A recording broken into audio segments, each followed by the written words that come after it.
Welcome to Four Women and a Funeral podcast. I'm Lisa Bowie, founder of Funeral Women Lead, funeral director, and author. This podcast was founded by Funeral Women Lead Foundation, which is a charitable organization that helps unleash the greatness in women. It develops them as leaders in the future of the funeral and death care profession by providing a Women's Leadership Academy, an annual wellness summit, programs such as mentoring, coaching, and educational resources, as well as various online communities. For more information on Funeral Women Lead, please go to funeralwomenlead.org. Thank you for listening in, everyone. We're excited to have you today, and we're excited to have a very, very special guest. With us hosting are two founding board members of Funeral Women Lead, Elisa Carr, funeral director, CEO, and owner of Kelco Funeral Supply from Big Lake, Minnesota. I get that accent right? Minnesota. There we go. Okay, good. Melissa Posey-Luce, who's originally from the South, so I don't know if I can imitate your accent, but she's a funeral director as well, Senior Vice President of Communications for Security National Funeral Homes and Cemeteries, and Ellen McBrayer, our funeral director as well, CEO, owner of Jones Wynn Funeral Homes and Crematory in Villa Rica, Georgia, and the 2026 NFDA Secretary, soon to become the treasurer of NFDA, and in 2 more years, Presidente. So we're excited to have the four women together again, and we are going to have a great time. Our guest is very special, Barbara Risher Welch, who is the co-owner of Risher Mortuary and Cremation Services in Montebello, California. Also, Barbara is the 2026 president of Selected Independent Funeral Homes. She is the second woman to be elected president of Selected in its history. Since how long has Selected been around, Barbara? 1917, second woman. Well, women out there, we got to change that world. And we know that Ellen is going to be the first president of NFTA since the 1880 something hundreds, right? This is crazy. But anyway, we're here now. And so that's the most important thing. We're here as women to talk about our lives, to talk about our business, to talk about our failures, of which we all have, and to talk about our successes and be role models for the future leaders of tomorrow. So, Barbara, tell us a little bit about yourself. Tell us some of your early memories of growing up in the funeral home. And when did you realize that this profession was truly part of who you are? Well, good morning, you all, and thank you for having me. It's exciting to see you. And my story, my parents bought our funeral home in 1959, and I was 3, so do the math. And we moved in into one of the apartments upstairs. And my earliest recollections probably aren't 3. They're probably more like 5. But I knew no better. I knew no different. So I lived in a house and happened to be on top of the mortuary. I didn't really learn that was strange until junior high or maybe the later years of elementary school. My mom would say, run downstairs and get your dad for dinner. And I'd have to come down and find him somewhere, whether he was even in the prep room. I'd open the door, time for dinner. So I think my biggest concern was we didn't have fireplaces. So where was Santa going to land? That was a real concern for me. But we had a huge rooftop, 2 apartments upstairs. So they said, oh, it's a great landing pad for Santa. So, Santa never passed me by. So that was good. And my best friend lived 2 blocks away. She used to say, I'm going to the morgue to play. Yeah. So she didn't know any different. When you grow up in it, you just don't know. And I think probably it hit me when, we get maybe to the 4th or 5th grade and somebody says, ooh, your dad does that. And, I kind of, it hurt, but then I thought, no, I need to find a way to say, and so my comeback was always, well, it's not ew when it's your own family member and it's somebody's family member. So it's not a ew situation at all. I probably was a little embarrassed for a few years until I finally got the strength to be proud of what my parents did, and stood strong and coming back with that. But yeah, living on top. And we also, when my parents bought it, along with the mortuary came an ambulance.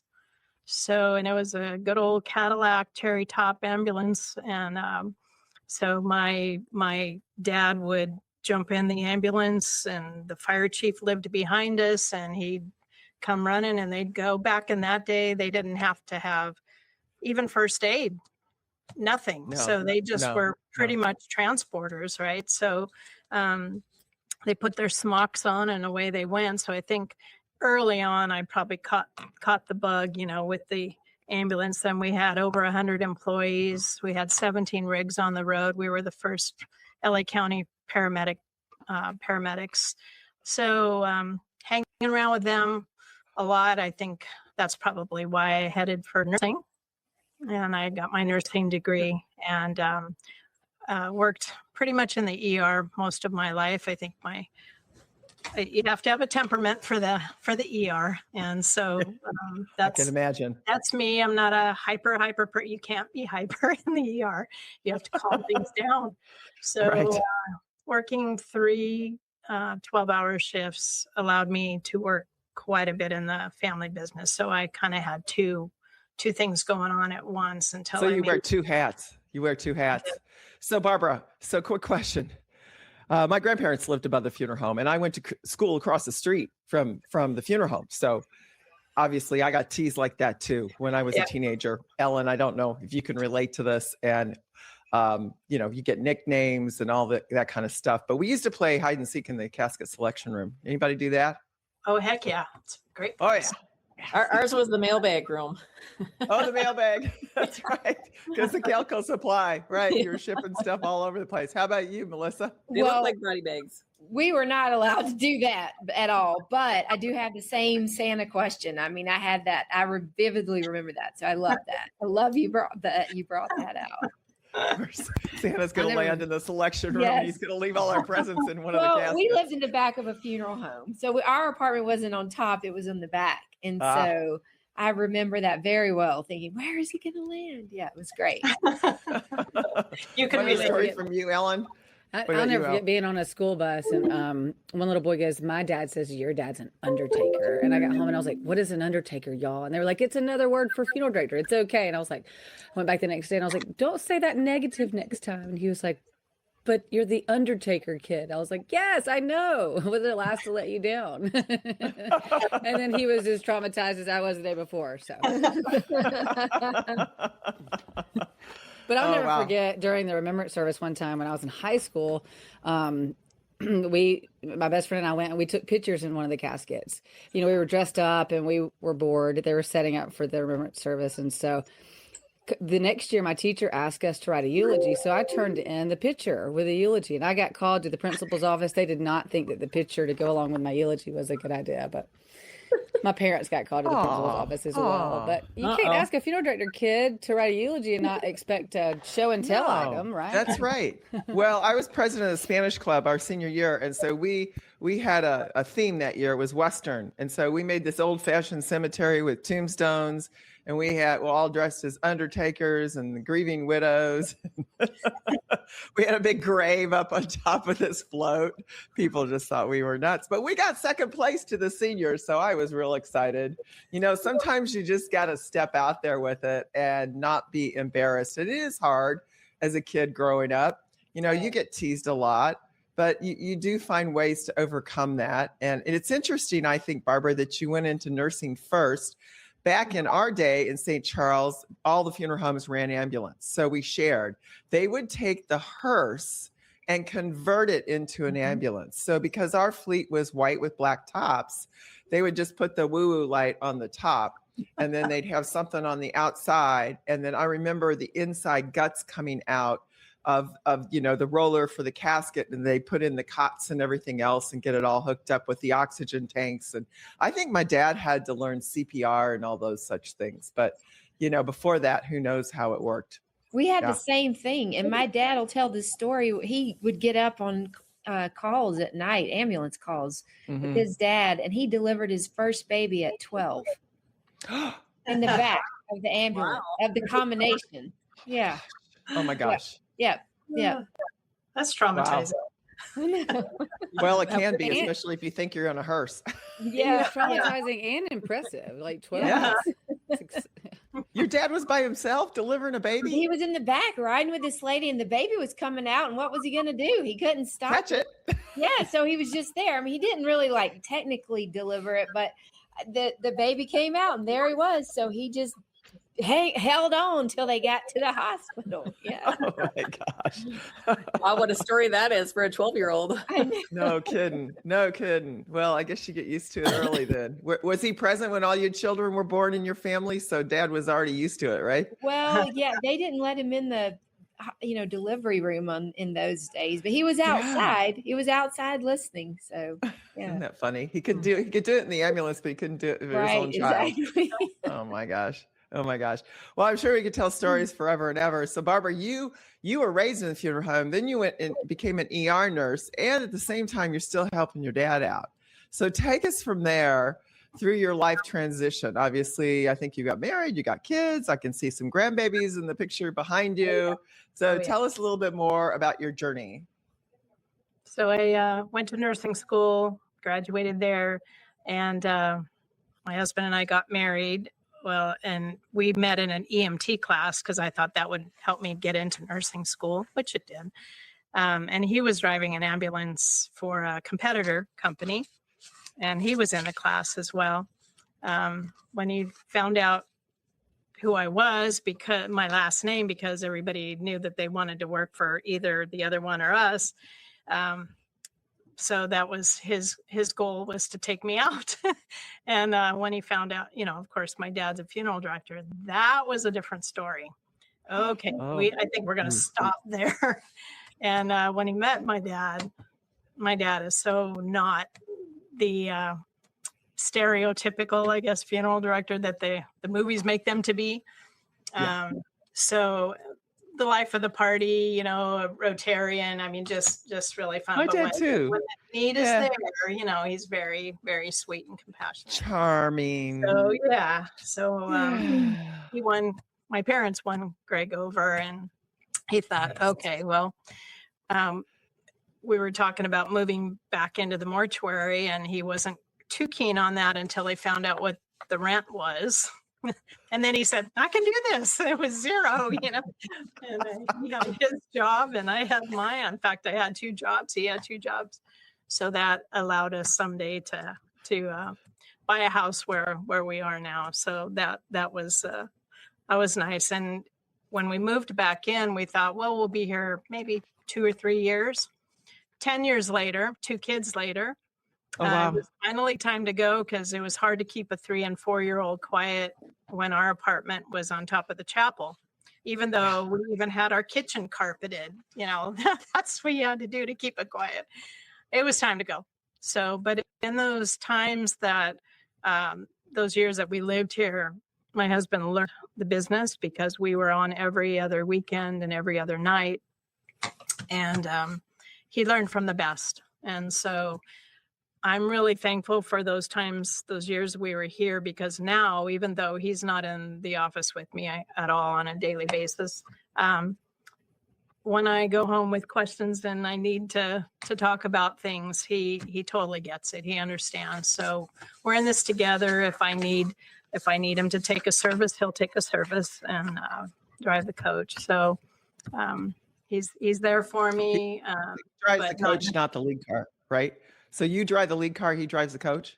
The hearse? We don't have lead cars out here in California. Oh, okay. No lead cars. Okay, gotcha. My dad and grandfather insisted on lead cars to take the clergy in, and then you have all the Catholic service with the servers and everything else. So, but yeah, that's cool that you and Greg have teamed up like that. I think that's awesome.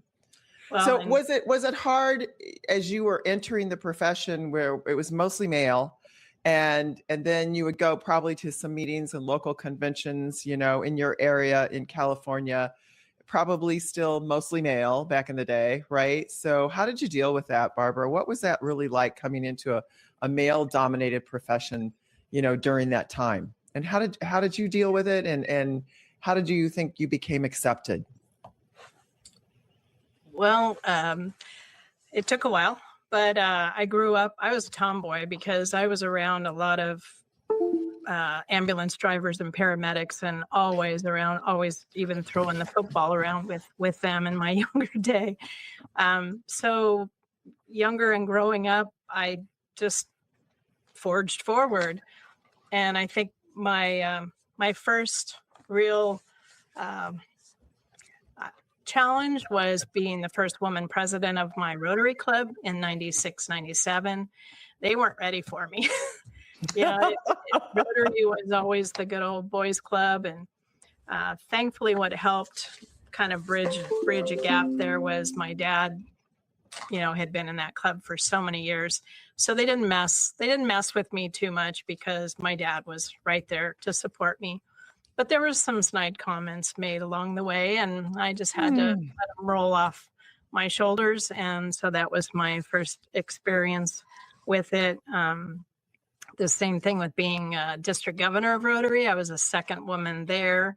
So it's kind of the same issues. But I think if you're just kind and do the job, they're going to like you. I'm not in here to, I'm here to take over the world. And you don't get anywhere with attitude like that. So I just kind of learned how to work it. My dad was the one that said, "You're not going to drive the hearse. Women don't do that." And I said, okay, but I could work a service. I could do these things. So first time I ever drove the hearse, I could hear my dad on my shoulder. "You're not going to drive this hearse." And I said, "Yes, I am.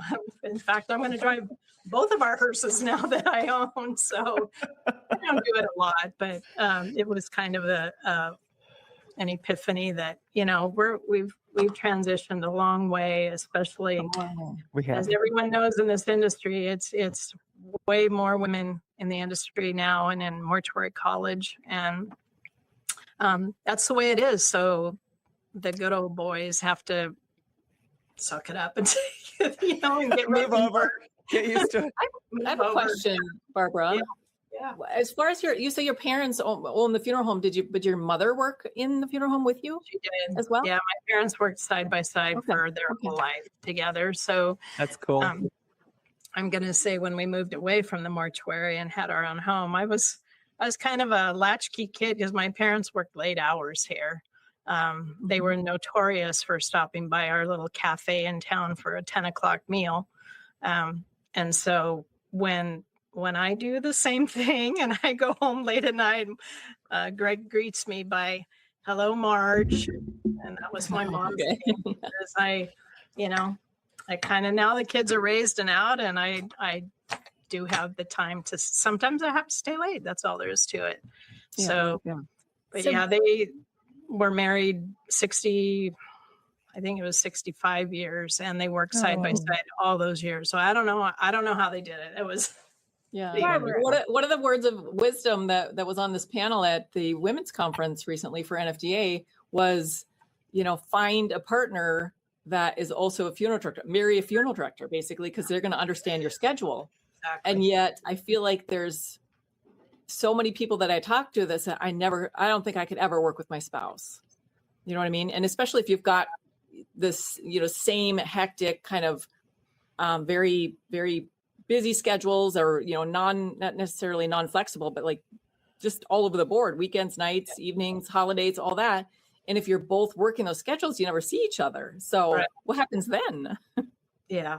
They did have different jobs that they did. My dad met more with the families and did the services. My mom kind of ran the business, and, plus when we had the ambulance, it was a lot of work having that many employees and billing, Medicare, Medi-Cal, all that stuff. So they definitely had their different things. And one thing my mom did was she did the hair and makeup. And so when I kind of started to take over both their jobs. I said, yeah, I can't commit to that. That would be just too crazy for me to have to be doing that for everybody. And so thankfully our embalming staff does that. And yeah, I could not add that to my plate and then run the business too. So. Yeah. Well, you mentioned a few minutes ago something about kids. So do you have any tips? Because I know we have lots of women who are listening who have kids and they're trying to balance, right, their roles with that. And then also their roles as potentially business owners, or if they're not owners, part of a team.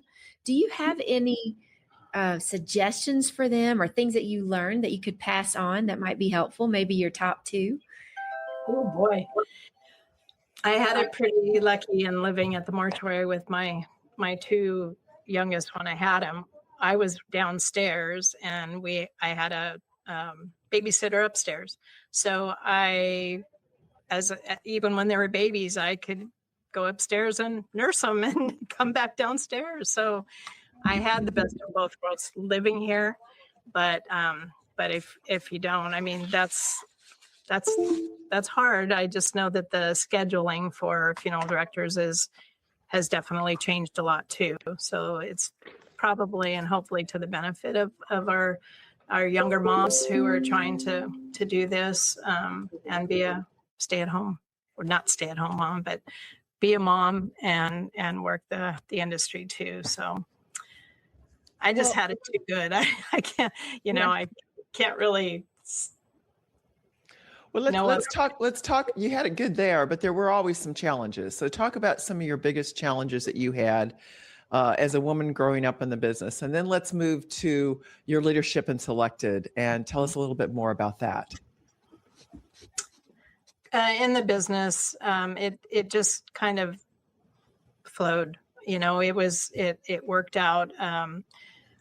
I think because when you're younger and you're taking care of families, I felt that I didn't belong here because I'm young and they're not going to respect me.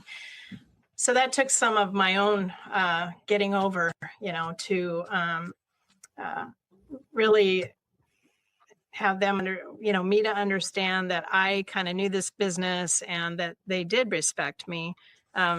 And I had to deal with that for, I'm going to say a few years, actually, as you're a youngin' coming up through. So since we do mentor quite a few students, I'm trying to instill that confidence in them, because even when they start answering the phone, you can tell how timid they are.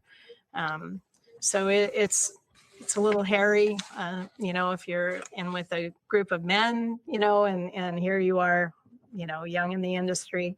But I think all in all, when you know your stuff, didn't hurt that my last name was Risher, and my parents owned it right away. I had some cred, I think, but it took a while. Now morphing further into, I think my Rotary years honestly did help me a lot. When I went on the board of Selected, I think they quietly, on purpose, don't tell you what the fourth year is going to be. You just are going on a board, and I'm on a lot of boards. So sure, I'll do that. Little did I know, and it took me probably way too long to figure it out, that in the fourth year, the board was either going to elect me as president or as chairman of the board. Those are the top two positions. So there's a lot of dynamics on a board that switches out each year. Two go off and two come on, and it's been very interesting with the dynamics of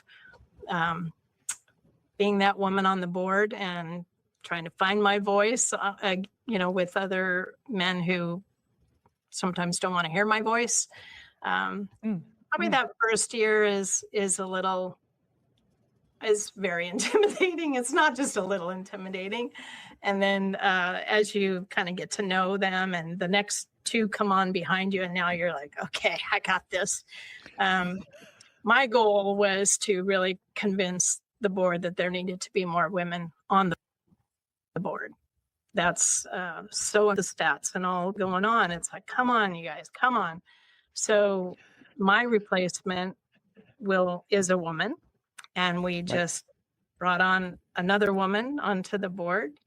So Yay. I'm excited that they get it. They totally say that, yes, we will always be sure that there will be at least one, if not at least our one woman yeah. in each class. Well, that is 50-50. So you bring on two, one's a woman, one's a man. That's pretty good odds. That's what we'd like to see. Of 8 of us, I think. So you want to have more. And they, this time when we were looking for to bring on 2 new board members, the men were looking for women. So I was so proud of them. Took a while. I know we had those same challenges when I was on the board too, but they're coming around. I think they are. Ellen, how about you? Can you relate to this at all? Yeah. It's, I think I was so excited that I didn't know I should be intimidated probably, but maybe I should have. But just, everything you said, like the Rotary Club, that is very male, especially in the South, dominated. So congratulations on that. So any other advice for women fixing to be on a board like you just talked about? Do you have any advice for any women listening on tips or tricks that you told yourself? Because I tell people all the time when I speak, confidence isn't a natural trait. It's something that you have to build that muscle to be confident and walk in. I usually walk into a room and I imagine everybody in there is my best friend, even if they're not, right? And so I didn't know if you had any advice or tips for other women, like in our position. Just be strong. Use your voice. Don't be, inside you may feel that angst, but you belong there, wherever they are going into, whether it's the business or a board or whatever. And at the very beginning, you also need to kind of learn your spot first before you come in like gangbusters. That's something I would never do. I don't want to have people wishing they didn't have me on the board right away. So I think coming in softly, but moving into it as soon as possible, where you can find your voice, and that's what you're on the board for. So you need to represent your area, as we do in Group 6, which is a huge area, huge. Mm-hmm. So. And that's great advice. I would agree. Humble and confident. That's wonderful. Yep. I have one gal this morning came into work, and she's been waiting to get into mortuary college. She's got all of her prereqs done. They've been, it's been a couple years, and she has not gotten in. So she just found out Friday she did. So she came in, and I had to give her a big hug. I'm so proud of her. And one of my other students did too. So they might even be in together. So let's celebrate that. That's awesome. Yeah, nice. Yay for both of them. That's terrific that you're mentoring these young women. That's terrific. Well, as far as board service goes, I think we're looking for more and more women to volunteer. It's something that we encourage at Funeral Women Lead. We try to talk about it on our podcast.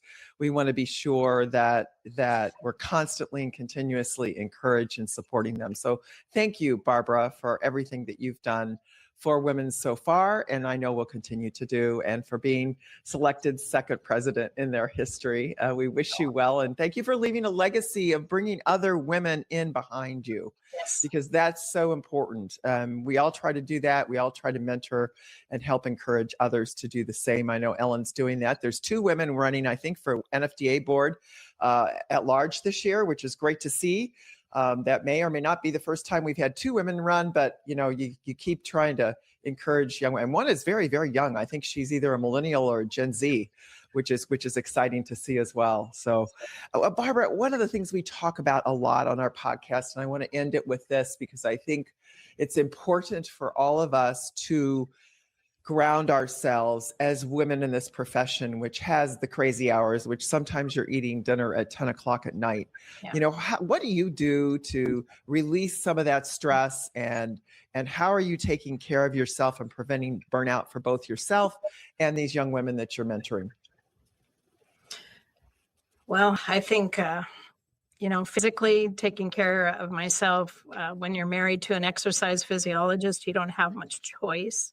So I try very hard to, up till the last few years, I was still running, and we still snow ski and water ski and do things like that together. But it's just super important. And he keeps reminding me, that make this a priority. It has to be. I do Pilates, and so taking care of the physical body, but the mind, I'm a Christian, and we, my faith is strong, and whatever trials I'm dealing with, that's my faith that definitely gets me through this sometimes very tough profession.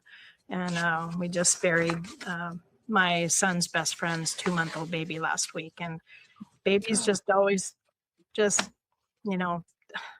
it's so hard on everybody. So that took its toll, and you just turn to God for that. For us, we had to. So yeah, wow. That's my faith. Absolutely. Yeah.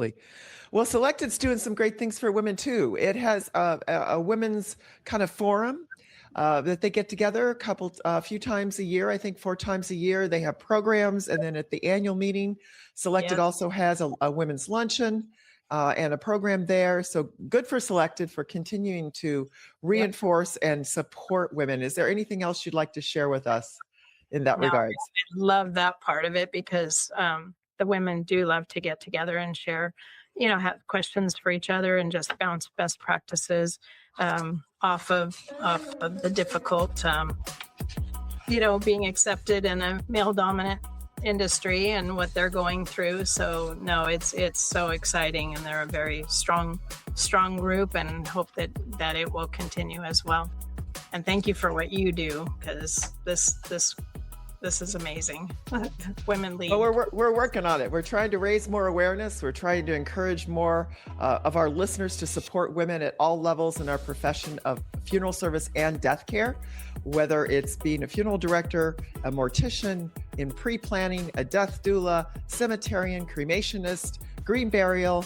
We're all in this together, and I think together we're stronger. We're just coming off of the NFDA's Professional Women's Conference in St. Pete this last May, and we had over 200 women strong. It was an amazing bringing together of women from all areas of our profession.